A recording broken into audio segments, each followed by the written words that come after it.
నమస్తే K24 news. Santhipuram మండలం గుండ్షెట్టుపల్లి గ్రామంలో దళితుల భూమిని ఆక్రమించే ప్రయత్నం జరుగుతోంది. కాంతప్ప, వెంకటేష్, కృష్ణప్ప, ఆనందప్ప, చంద్రప్ప కుటుంబ సభ్యులు తమ తండ్రి మునుస్వామి నుంచి వచ్చిన 1 ఎకరా 20 సెంట్ల భూమిని కొండారెడ్డికి 5,000 రూపాయలకు అద్దెకి ఇచ్చారు. అయితే కొద్ది కాలానికి అదే భూమిని కృష్ణప్ప, నారాయణప్ప, రామచంద్రప్ప, మునిరత్నం తదితరులు మళ్ళీ అగ్రిమెంట్ చేయించారు. అసలు విషయం తెలుసుకున్న అసలైన భూస్వాములు తమ భూమిని తిరిగి ఇవ్వాలని కోరగా అది సాధ్యం కాదని సెటిల్మెంట్ చేసుకోవాలని వారిని బెదిరించారు.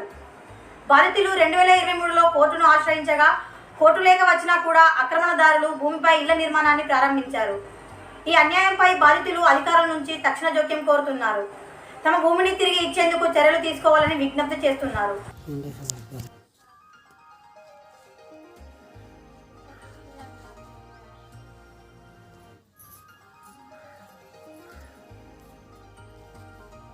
నా పేరు కాంతప్ప, మాది గుండ్షెట్టుపల్లి. మా ఆయన మునుస్వామి. 1978లో మా తండ్రి గారు కొడుకుల వివాహాని కోసము కొండారెడ్డికి 5,000 రూపాయలకు గాను మాకు సంబంధించిన జమీన్ 1 ఎకరా 26 సెంట్లు తాకట్టు పెట్టినాడు. ఆ తాకట్టుని మాకు మళ్ళీ ఎదురెడ్డి రాయించినాడు. ఆయన కొండారెడ్డి మాకు ఎదురెడ్డి రాయించినాడు.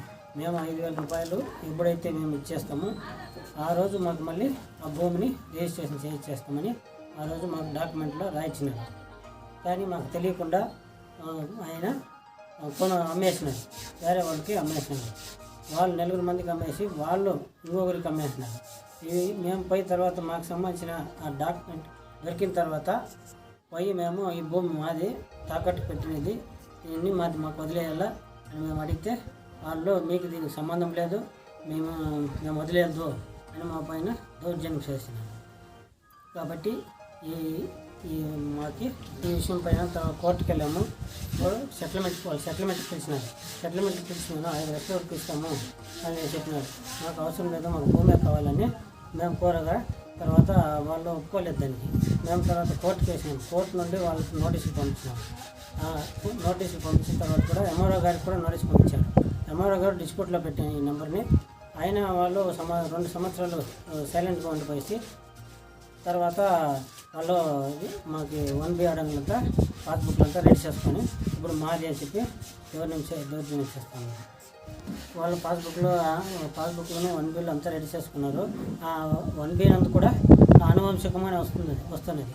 మేము కులం పరంగా మేము మాదిగులు, వాళ్ళు వచ్చి బీసీ కులానికి సంబంధించిన భజంత్రులు. కాబట్టి వాళ్ళకి 1B నందు ఏ విధంగా వాళ్ళకి అనువంశికమని వస్తుంది, కొనుగోలు అని కదా రావాలా, అది ఎట్లా అనువంశికం వస్తుంది, వాళ్ళు ఏమన్నా మాది కులస్తులా? కాబట్టి ప్రభుత్వం వీటిని అన్నింటినీ కూడా గమనించి మాకు న్యాయం చేయాలని కోరుతున్నాము.